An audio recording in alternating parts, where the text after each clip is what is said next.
Well, hello there, imagination connoisseurs, and welcome to another Road Trippin' with RMB podcast. I'm your host, Mike Bodden, and you're listening to our podcast for Friday, June 3rd. Can you believe it? June 3rd, 2022. We're really glad you're here.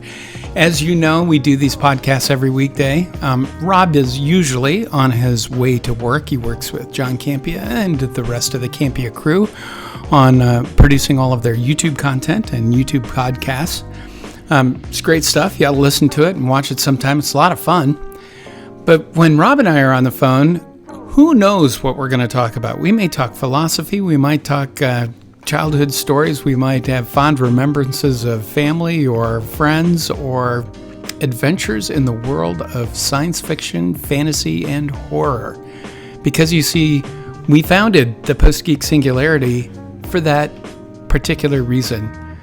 Rob and I enjoy good storytelling, and we like genre entertainment. The Post-Geek Singularity is the place where we have managed to gather thousands of like-minded individuals. We call them all imagination connoisseurs, and we all love to talk about the things we love, and occasionally grind on a little bit about the things that kind of annoy us. Today is no exception. Today, Rob will be relaying his late night binge of the first 3 episodes of The Boys on Amazon Prime. Now, I have not had a chance to watch the first 3 episodes, but the reviews are literally off the chart.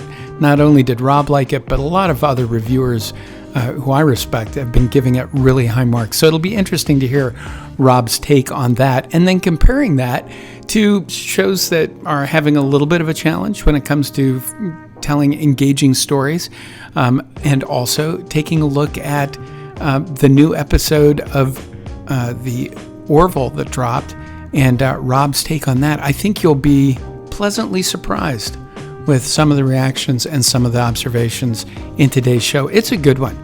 The show runs just about an hour, so it's not going to take too much of your day away from you, but we can't get the show underway if we don't make that phone call, and that sounds like this. Good morning, Mike. How are you? I'm fine, Rob, and how are you today? Well, Mike, I'm still basking in the afterglow of watching all 3 episodes of The Boys that dropped. You just could not contain yourself, huh? You just had to watch all 3 in one night. Dude, the Boys is like the best cocaine ever. You just watch it, you want more. And if you watch the opening of the episode, cocaine is a factor. Really? So, oh yeah. I mean, you know what's really interesting about here's I want someone to write an article about the first episode of The Boys, even the first 15 minutes of the first episode of season 3. And you talk about, everyone talks about depictions of marginalized groups having a voice. Right. Specifically in the case of the first 15 minutes of The Boys, LGBTQ. Yeah. And so I'm just curious, after watching the 3 episodes, like the first 15 minutes of the first episode, I'm always curious about the representation that's contained. Now, I loved it. I'm like, oh my good God. and I'm curious because when you have such representation, and in this case, a depiction of sex between men, right, graphic sex between men in a way you might not expect. I certainly didn't, but I always wonder, is this okay representation or is this un-okay reprezitation? I mean, I was, it takes a lot to shock me, Mike. And you were shocked? I was shocked, but also delighted in a way that I don't know what it says about me. But oh my good God. Wow. I mean, and I have to say that if I had to use one word to describe the first 3 episodes of The Boys, right, it would be gooey. Take that as you will. I think one of the interesting things about The Boys is the way it plays with tone. Mm-hmm. You know, on one hand, there's a lot of of emotion and pathos. But then when they delve into superheroics, it's done in the most puerile, dark, yet creative ways possible. And there was a lot of people that talked about Infinity War and Endgame, that the way to defeat Thanos was to have Ant-Man shrink down and climb up inside Thanos' ass, climb up his anus, and then just get big. Are you telling me? Are you telling me that theory that theory has some credibility now? Now that you've seen it in practice? Oh yeah, Mike. I mean, and they do it in a different way than even people had thought about. I had never heard anyone. They heard this idea at the screenwriter Eric Kripke or whoever came up with this idea, and they put their spin on it to make it even more extreme and even more gonzo. I mean, if Hunter S. Thompson was writing a superhero show in the 70s, he probably would have written The Boys. That's hilarious. So let me ask you though, Rob, do the first 15 minutes of that first episode go to character, or is it merely like to create such a visceral moment that it literally grabs you by the lapels and makes you pay attention to the rest of the show? You know, in westerns and western novels, there's a writing trope called the bango. It's basically you need to kill somebody in the first 3 pages of a western novel, or you are not going to be able to hold the attention of the reader through the rest of the book. So is this a bango for effect and to stir outrage and get tongues wagging, or does it actually go to character? Oh, it goes to all of those things. Oh, it does. And okay, good. I think that's what the strength of The Boys is, because it opens and it takes place a year after season 2. Okay. And it does a lot of interesting things. Because you're at the opening of this big budget movie about the Seven, that sort of it's a commentary on season 2 and where the characters are at, which I thought was very clever. I mean, and then it goes into this after party scene where all of this other these shenanigans go down, and all of it is both advancing the plot, providing character development, and also giving you a number of bangos. Yeah. Would you call it a gang bango? Is what I'm hearing? Well, here's the thing that I think is interesting. The Boys, the marketing behind The Boys and the premiere that occurred last night or whatever has been nothing short of remarkable. There has been a level of engagement and nuance and fun in the campaign around it that is, very rarely seen. And I don't know if have you seen the trailer for the movie about the Seven? Oh yeah. So I mean, that was so the way they've done these news breaks for the last year. It's amazing. But the best thing about the trailer for the Seven movie are the comments left by fans, like real live people like us, all living in the Boys universe and commenting as if this was all happening, as if they were part of the story, and talking about it. And it's what a great way to engage your fans and get them to kind of bring all of the wackiness of the second season back to life and really live that brand. From a marketer's perspective, it's engagement on a level that you can only usually dream about getting with your customers out there. But it was great. Well, that's what I find so interesting about like the first 3 episodes of this show work on so many different levels. Mm-hmm. First of all, you talk about the visceral nature of all this. I mean, I have never, in all of my life of watching gory effects and head and movies, no one destroys bodies better than they do in The Boys. There's a lot of people being exploded by superpowers, or losing limbs, or having your jaw blown up. So I don't know if you've seen it right down your throat. I mean, it is so that's amazing, beyond the pale, and I love it. But also at the same time, this show is densely packed with plot and characterization and the motivations and what's going on so many different levels. And then in addition to that, it's dealing with the fact that Homelander is becoming completely unhinged. right? He's on his way toward becoming the most dangerous human being enhanced human being on the planet Earth. And because you're just waiting, I mean, he's already somebody that doesn't care about human life and is not beyond even laser eyes taking off someone's head that he was supposedly who he loved. Right. I mean, he is such a great bad guy, and the tension in the room with him, because, he can kill anybody outright. And, I mean, and Giancarlo Esposito, from a fantasy superhero science fiction standpoint, it's just so much fun to watch. I mean, you've got so many different things. You've got,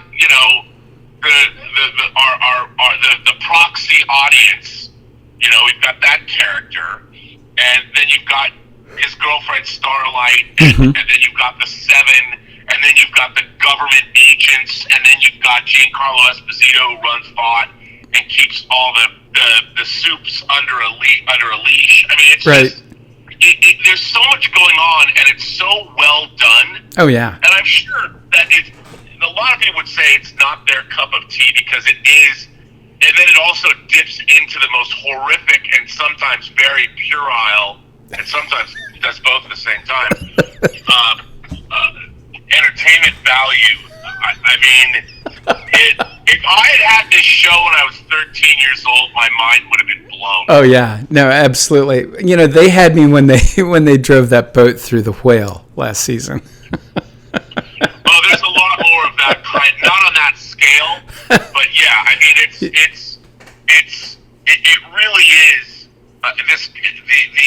the sense of anarchy, I guess. Oh yeah, yeah. And that social decorum. And I think this is, in one instance, this is better than the source material. Oh really? Yeah, I really do. And I like the Boys comics. I've got the hardcover deluxe editions, and I like them, but I do think this is better. But, this goes beyond, I mean, things that we saw in, the comic The Authority, where The Authority was these beautiful widescreen comics with great art, and then it had these kinds of characters. But the Authority only went 25% of the way, where The Boys goes 100% of the way into the ramifications of what could be happening here. And I mean, it's just out of control, man. Oh, it sounds absolutely great, and I'm planning on watching those 3 episodes this weekend. So, thanks for not spoiling it. I have seen an awful lot of things that I think most people would consider to be spoilers, and it doesn't really bother me anyway if a show's spoiled. But I really do enjoy the Boys, and you're exactly right as far as when it comes to exploding bodies and body parts and blood spatter and blood explosions. Nobody does it quite like the Boys do. There's a great video that's produced by the Quarter Crew where they did a VFX reacts video with the VFX supervisor for the Boys. I'll make sure that I embed that in our blog post I'll be writing this evening about today's podcast, so that if anyone wants to watch that, you can. But he talks about the whole way that they came up with, how the blood is all sprayed, and on the exploding heads, there's a certain number of frames where you can actually see the head crack apart and start to come apart, and the brains start to explode. And then they had a lot of practical effects in that stuff. So, they said that the guy that plays Huey, they were constantly covering him in blood, and it sounds to me like season 3 is going to be more of the same. So, dude, looking forward to it. Out of control. Well, that's really great. So, a nice palate cleanser after the last episode of Obi-Wan, I take it.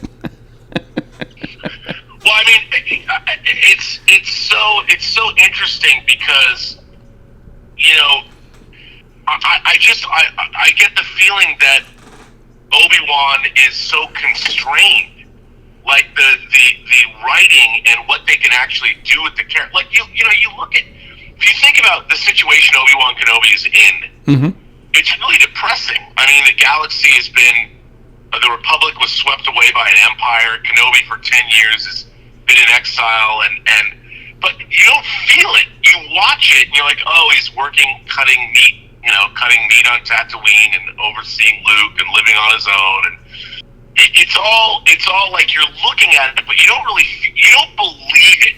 Right. I don't believe the problem with what I think is so weird about these new Star Wars shows is that when I first saw Star Wars, the thing that was so appealing about it was you believed in this world. Everything they did, all the details, like, you know, when C-3PO wakes up in the sandcrawler and it's just a garbage heap of droid parts, and you see people, it looked real.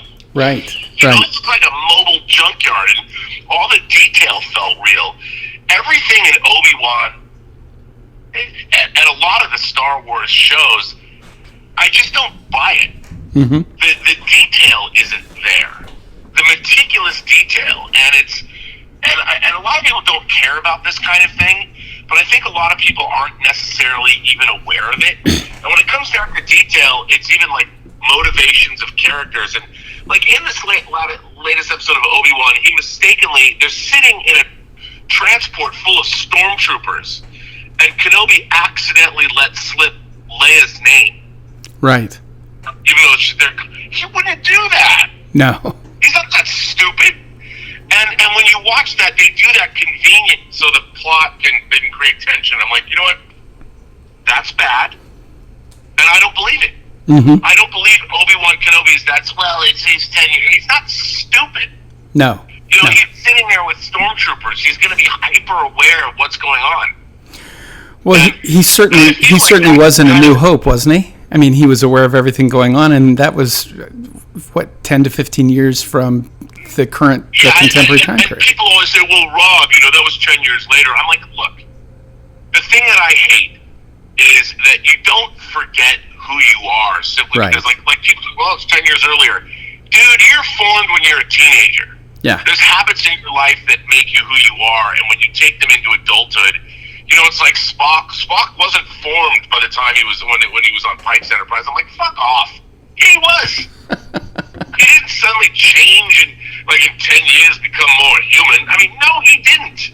Right. And it's just like, don't, Spock, he graduated from Starfleet Academy. He's on the bridge of a Constitution class starship. It's like, he's not some youth that needs to be forged. He's fully formed by then. And even, he's a Vulcan, so he's probably be compared to a human being fully formed at 8.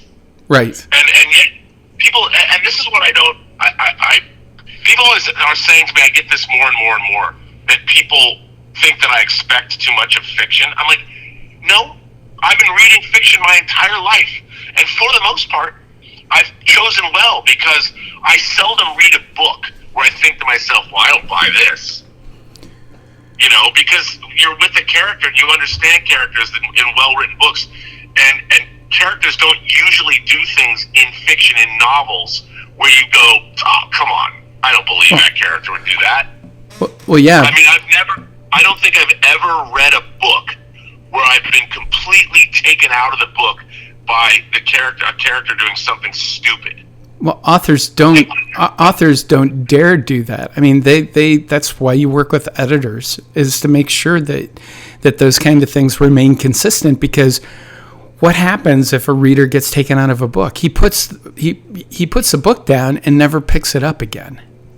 Right. And I think, you know what I think really is? Too easy. And I've noticed this.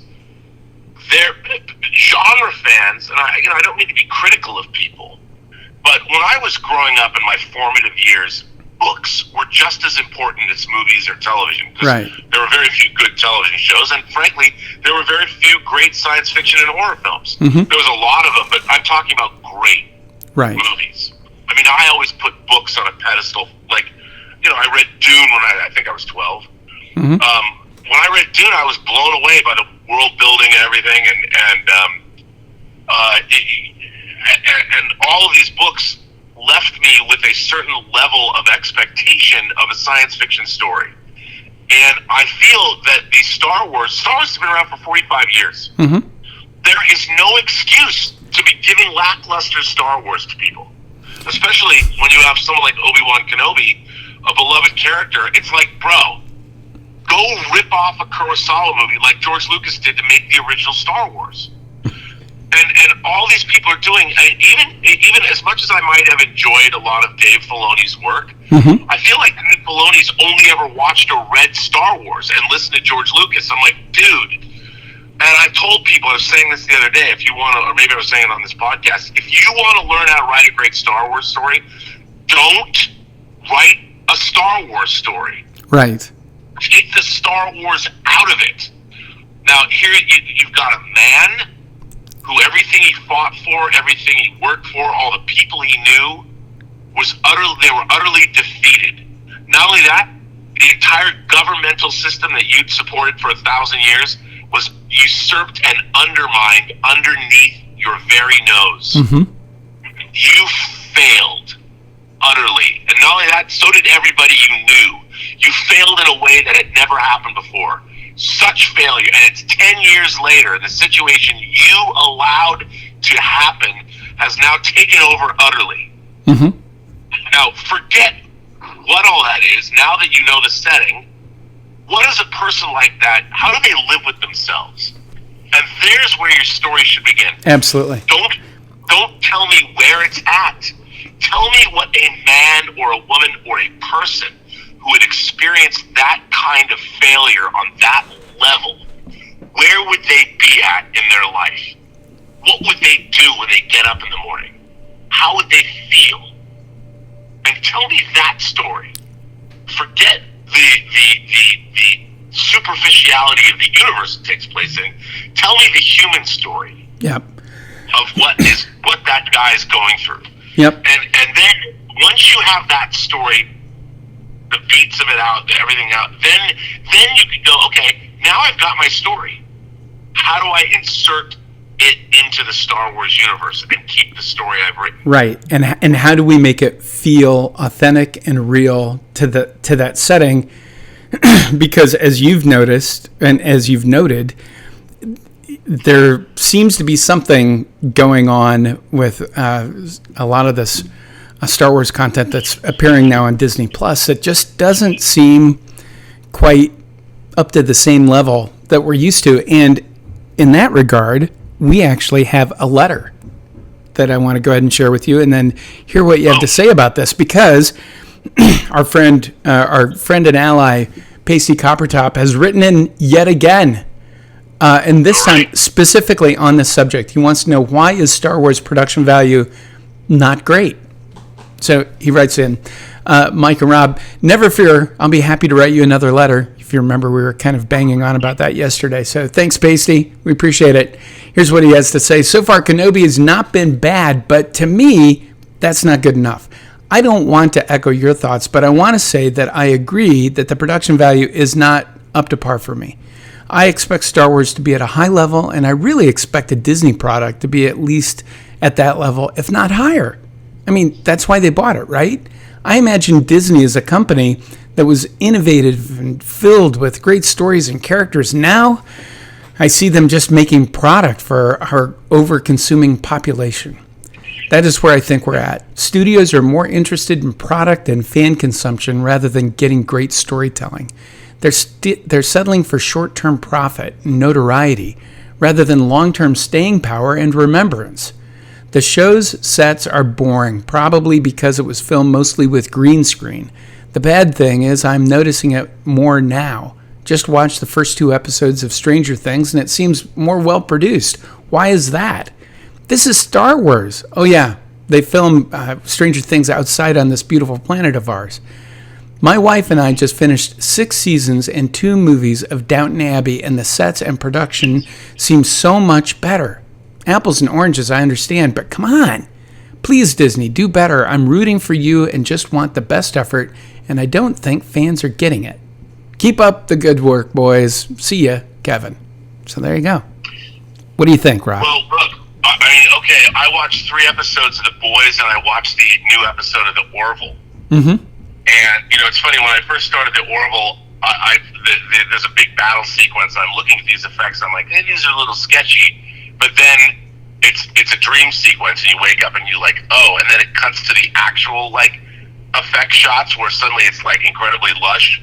The Orville, the production values are off the chain. Really? Incredible.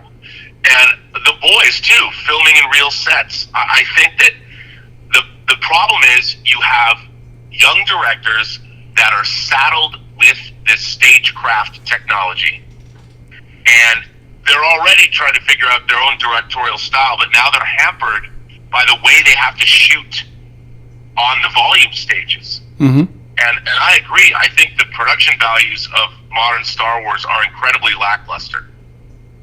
I was saying on the John Campea show, on our Kenobi after show, I'm like, when Kenobi and Darth Vader fight, it's in a dark alley with a sand ground. I mean, it's like, it's so uninteresting. Right. And it felt so lackluster. And I agree. I mean, the stagecraft technology isn't cheap, but the way it's being utilized, it's a crutch. They're just shooting on that. They're either going outside onto their back lot, which is just sets. I mean, it's bargain basement Star Wars, and it really feels that way. Wow. And I think it's part of it is the fact that they're an over-reliance on stagecraft, and they're shooting it all at Manhattan Beach Studios. There's no sets. Now, I have heard that the new Andor series, I've heard it from good authority, that it's excellent. That, Tony Gilroy handling it, I would imagine that show is probably infinitely better. It was shot in England. Mm-hmm. And I think the problem with Star Wars is even when they went to Tatooine, they were in fucking Tunisia. Right. So, you're outside, and you can tell that you're outside. You're not shooting against some Tunisian LED screen. I think it's really problematic for the shows, because the way they're shot and even the action is because they can only shoot a certain way. You can't just pick up a camera and have the visceral. You can't just go handheld and all right. that and whip around and do all this stuff, because you need the parallax of the screens and all that. And I get it, I understand, but for something like Kenobi needed the production value. And then the places they're in, it looks like they're always shooting in the most dusty, remote locations. They're so uninteresting. This is Star Wars, man. We've got cloud cities, and we've got Coruscant, and you've got Camino, and you've got all this technology, and it's just everywhere they go, they're walking around. Like in Boba Fett, we joked about how he just walks everywhere. Yeah. It's like, why don't you fly the Slave One and land somewhere and get out of your ship? And I feel it's really hampering the storytelling. Well, that's interesting. And do you think they're trying to design? They're basically, from a production design standpoint, you think they're just trying to save money and cut corners and reuse assets, or what do you think's behind that? Oh yeah, no, I mean, all of those things. Mm-hmm. They're doing all of those things, and making a weekly television show is very expensive, and yet I think that they need to make more of a concerted effort to make the show more interesting, because even this mining planet that they go to, they're just driving down these dusty roads. They could be Tatooine. It could be anywhere. Right. And one of the interesting things about Star Wars initially is that you always went to these different environments. You know, whether it's an ice planet, whether it's Cloud City, the Death Star itself, the moon of Yavin, where the Rebel base was. Well, I was just going to say that, Rob. It's like, you know, the fact that the setting for, even though Star Wars is kind of more of is as much a medieval fantasy tale as it is anything else, the setting is, you know, an intergalactic sci-fi setting.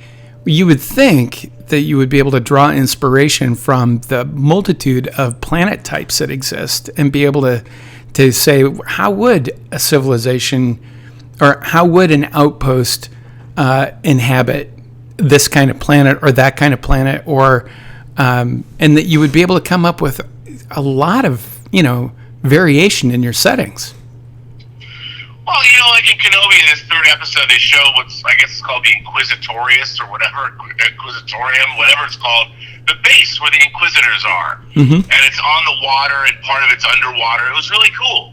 And then they have one of the Inquisitors go to see Vader.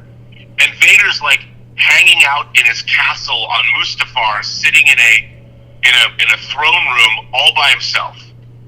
Now, what the hell? I'm like, look, man, if you're 10 years into the occupation of the Empire, wouldn't Vader be in the field wrecking shop? You would think. Like, what's he doing sitting in his castle all by himself, like meditating? Why isn't he out there in the field doing some Vader shit? Like, wouldn't he be constantly traveling around? So you go to this place, and okay, you get to have this cool establishing shot, but then you're in essentially this empty room, and Vader is sitting down in this chair having this conversation with a hologram. Like, why is he even there? Doesn't he have stuff to do? Like, why isn't he with Palpatine on Coruscant or something? Like, and you look at this and you're like, I get it. You know, you're gonna put him in his environment. You got this. You could reuse this establishing match shot from Revenge of the Sith or whatever. But it's like, why is he there? And I was just going, this is so boring. Like, if I was writing a script, if I was teaching screenwriting, I'd be like, okay, showing a character in a room just talking to some other character is fucking boring as fuck. What you gotta do is, like, you need to walk and talk. Take that character and drop him into an interesting environment.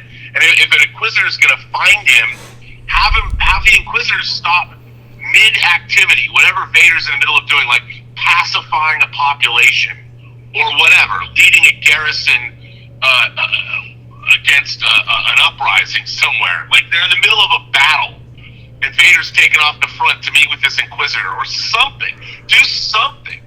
You know, I watch, I see, okay, here's Vader's castle where, first of all, I don't know why he's there all by himself. I'm just thinking, boy, dude, you're Darth Vader and you're hanging out in your castle by your lonesome?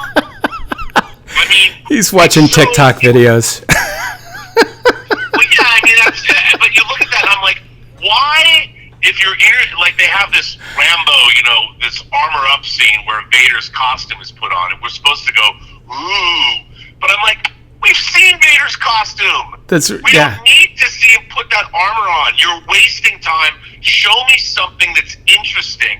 I don't need to see his faceplate screwed on because he gets out of a Bacta tank. I get it. I already understand that. I've been seeing Darth Vader in Darth Vader's armor since 1977. I don't need to see him get armored up. If I'd never seen it before, I'd be like, oh, okay. But I have. I'm like, why are you showing me something that does not add anything to the narrative? Right. And I guess they think, well, wouldn't that be cool? No, that's not cool. Because, you know, the rule should be, when you're telling a story, every scene in that story should offer something new to the narrative, in some way, shape, or form. If you're going to an environment just to show the environment, if you're not at, we've seen Darth Vader's castle before, and if he's having a conversation there, fine, but you're not adding anything to Darth Vader that we don't already know, and setting that conversation in an environment that adds nothing. You know, if he was standing outside, like watching a lava flow or something, and something that was visually arresting, I'd be like, okay, that's relatively interesting. You're giving me insight into the character because Darth Vader stands and watches lava flows. So you're getting something more about his character. But just reestablishing that he has this castle, right, and going there, anything new about Vader? Yeah, exactly. Where is Darth Vader's head at 10 years into working for the Emperor, establish the Empire? I mean, this show, after watching this scene, it's apparent to me that this show should have been, since you're going to bring Vader in, it should have been these two men on a collision course. Right. And the tables are turned. Kenobi is a beaten, broken man, and Vader, even though he's been destroyed, he's reemerged as this force of evil in the galaxy, and he's basically at the top of his game, even though he had to give up his humanity to do it. And people would say to me, well, Rob, that's the show, that's what we're seeing. And I'm like, all of this Inquisitor bullshit, we don't know who Reva is. I don't care. I don't care about the Inquisitors. They're from an animated series. This show should have been about the juxtaposition of Kenobi and Vader and where they're at. And the plot of it now is like, oh, Obi-Wan Kenobi has to go rescue Princess Leia, just like he did in Star Wars. Yep. Like, well, but we get to see Princess Leia as a 9-year-old. I'm like, I don't care. I don't need to see her as a 9-year-old. Give me something new. Like, as a matter of fact, give Obi-Wan Kenobi a mission where there's like an enclave of 3 Jedi that need rescuing or something. Right, that need to be rescued from the Inquisitors. I mean, Rob, it writes itself. The fact is, after 10 years after Order 66, they still haven't been able to wipe out all of the Jedi. This would be a major problem in the Palpatine-Vader relationship, wouldn't it? Wouldn't this be a problem? And how does Vader take care of that? You would think that he would be hit with his boot on the neck of every one of those Inquisitors, pushing them past their breaking point to try to find Jedi. There are all kinds of evil shenanigans that could be played in this thing that would totally continue to build the reputation behind Vader and make him even more frightening when he finally shows up in Episode 4 of the original movies. Yeah. So why don't they do that? Why doesn't the show begin? You know, it begins with these Inquisitors. Well, why doesn't your show begin with fucking Darth Vader? Yeah. You know, and the Inquisitors are there. All of the Inquisitors are there, and he's you know, and you want to replay something? Replay the beginning of Return of the Jedi, where he arrives on the Death Star, and he says, "The Emperor does not share your optimistic appraisal of the situation." Vader is letting the Emperor down. Yeah. So Vader's like, my position is in jeopardy. My reputation's at stake here. And then he can take Reva aside, and you immediately understand that Reva was in the Jedi Temple when Anakin was killing younglings or whatever, and you see that they have a relationship. And he says to her, you start out and go, look, I'm counting on you. All these other yo-yos, they're not going to find Kenobi. But you, I trained you, I know you, you're the one that I'm putting all my faith in. Don't fail me. Right. So you set up multiple stakes. Yep. From the beginning to then you meet Obi-Wan Kenobi. Well, there's another. I'm like, how do these people not know this? They kind of have it flipped. They kind of have it flipped, don't they, Rob? It's like it's almost like they thought the big reveal would be, ta-da, here's Darth Vader 3 episodes in. Isn't this awesome? The big reveal ought to have been Kenobi. It ought to have been Obi-Wan Kenobi. I agree with you. I think there is so much material to mine here to continue to build on the character of both Darth Vader, make him even more,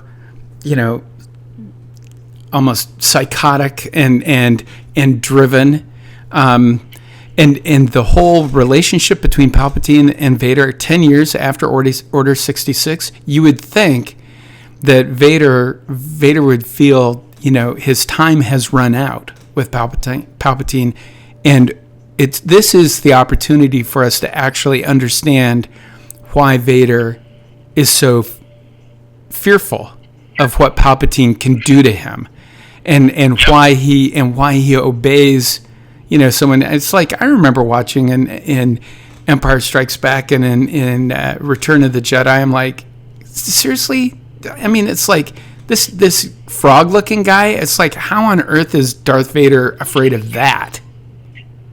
How is he not in control of this situation? When the Emperor calls him and he has to move the executor out of the asteroid field. Yeah. He does it like immediately. He's like, we gotta move the asteroid. We gotta move the ship out of the asteroid field right now. Yeah.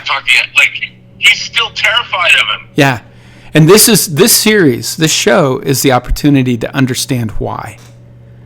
Which honestly would ironically would actually make the movies have more relevance then, but it doesn't seem like that's necessarily on the mind. But that's, again, it takes people who understand storytelling, who have an understanding and feel for where the show's going and who the characters really are, I think, to be able to make that work. And to Kevin's letter here, to Pasty Coppertop's letter, it's all in an effort to make things seem more real. You get lost in the failings of production value when the characters aren't interesting, I think. Right, absolutely. And they do things like the stuff that happens in this episode, or the three, it's dramatically inert. Yeah. It's funny because stormtroopers have never exactly been the smartest tax on the board. So when you set them up as being a threat, Kenobi can either cut through them like butter or dispatch with them when you need. You don't need to see his identification. We don't need to see his identification. He can go about their business. I mean, it's like, come on, man. You gotta do better. They're just one step above battle droids or whatever.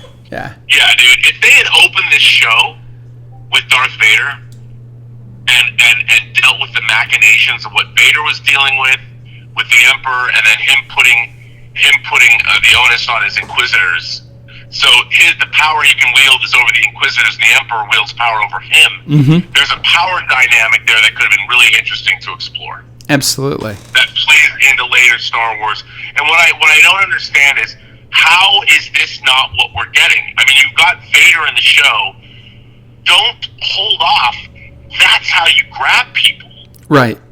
Well, let me ask you this, Rob. How much of this do you think is a setup for a Darth Vader series on Disney Plus at some point? Well, they could, but again, and there's a Darth Vader comic that's pretty good, but I just think I really think that it all comes down to the writing. Yeah. And I think Dave Filoni has been an animation writer, and his writing is good, and their oversight is good, but I think the problem is that the level of Star Wars writing, there is a lack of sophistication in the writing, in all of it. The Mandalorian, Boba Fett, now Obi-Wan, and that the writing, as with everything, is letting down the overall storyline because these people are not literate enough to be doing what they're doing. Mm-hmm. They need more cinematic, and they need more experience. They need a better cinematic understanding of cinema, and they need to have a literary understanding of genre fiction. And I think people haven't read enough, and they haven't seen enough movies. Yep. Well, I would agree with you. One last thing here on Kevin's letter, not to keep going back to it, but he did happen to mention two other shows, Stranger Things and Downton Abbey. And I think that, clearly there's effects work in Stranger Things. Oh my God, incredible. And there's a lot of practical effects in Stranger Things. Yeah. The verisimilitude created in Downton Abbey is so high. And I don't know if you've seen The Gilded Age yet or not, Rob. Yep. It was delightful. But obviously between props and costumes and designs and things like that, and it's obviously a historical setting, you get this heightened sense of verisimilitude. But there's a lot of effects work in both of those shows that is so good, people don't even realize that the effects work is there. I know, but it's also shot in real practical locations. Right. You know, and that's what I mean. Stranger Things. The production values are great, but even the Orville, Mike. Mm-hmm. The new season of the Orville, they've really stepped up their production value, and it was a really interesting. I mean, they did an episode about bullying and suicide in the first episode of the Orville, and you watch it and you think, just hearing that, you're like, wait, what? But when you actually see the episode, it's fascinating, and it packs an emotional punch, and it's really unique. And well, that's terrific. Yeah. But listen, dude, I am at my destination. I must go. Well, Rob, as always, it was great to talk to you. You know, we are experimenting right now with putting these podcasts up on YouTube, and I think you and I both agree that from a production value standpoint, I think we're going to stick to the podcasting platforms, and I may drop an occasional little letter or something like that on YouTube, just so that people know that it's there. And of course, we'll post links to these podcasts in the YouTube community. I'll make sure that we do that as well. But I don't think we're going to be posting any more full-length episodes on the YouTube channel, because we've got bigger plans in store for that. Right. So, But other than that, my friend, have a great weekend. Do you have any big plans? No, I'm just going to do some streams, Excellent. Tonight, tomorrow, and Sunday. All right. Good. All right. Well, hey, have a good show. Tell John and everyone the Post-Geek Singularity says hello. And thank you again to Kevin for sending in the letter. Don't forget, folks, you can send in a letter by going to our homepage at postgeeksingularity.com and clicking on that big button that says send the show a letter. It's not hard. Yes, sir. Kevin's figured it out twice this week. And seriously, anybody could do it. Even I could do that, but I don't need to send myself a letter. So anyway, Thanks for everything, Rob. We do appreciate it, buddy. Take care. I'll see you later. Yep, talk later. Bye. Well, and that will bring today's podcast to a close. In fact, that's it for the week for us. Can you believe it? This has been Road Trippin' with RMB. This podcast was recorded on Friday, June 3rd, 2022. Road Trippin' is a production of Imagination Connoisseurs Unlimited, LLC, and is transmitted throughout the Post-Geek Singularity from our studios on floor 6 of the Vought building. It's really noisy upstairs. It's hard to hear what's going on that 7th floor. Don't quite understand why. Anyway, you can also find Road Trippin' on your favorite podcasting platform and on our website, postgeeksingularity.com. We post links to our podcasts on all of our social media accounts. You'll find the PGS on Facebook, Twitter, Instagram, YouTube, TikTok, Reddit, Tumblr, and Discord. You can access our Discord server by going to the website and clicking on any of the hundreds of links we have on that site that will take you to our online community. There you can go ahead and sign up, or not. You can just participate as a guest. We've got dozens of message boards with hundreds of imagination connoisseurs who like to talk about the very things you enjoy. Whether it's science fiction, fantasy, horror, this is the place for you. Also, don't forget to sign up for our newsletters. When you go to our website, there will be a pop-up screen that comes in. You can go ahead and sign up for a newsletter there, or on any of the post pages, there's usually a button in the side column that will allow you to go ahead and sign up for a newsletter. Please do that. You control which newsletters you get, so you don't get too many. You can always change your subscription at any time. It's just nice to keep in touch, and we find by sending folks mail, putting it in their inbox, they tend to keep in touch and stay engaged, and they send us letters. Don't forget, you can do that too. Please send us a letter. If you go to the postgeeksingularity.com website, you'll see a big button on the right-hand side, right at near the top of the screen that says, Send a Show a Letter. You click on that, click on the little drop-down menu, pull Road Trippin' with RMB, and then send us a letter. I get that message within 90 seconds, and then I send it on to Rob so we can talk about it in our next podcast. So I guess that'll probably do it for the week. I hope that you have a great weekend, and I hope that you'll join us again on Monday for another road trip with Robert Meyer Burnett. I'm your host, Mike Bodden. Thanks for listening, and have a great weekend.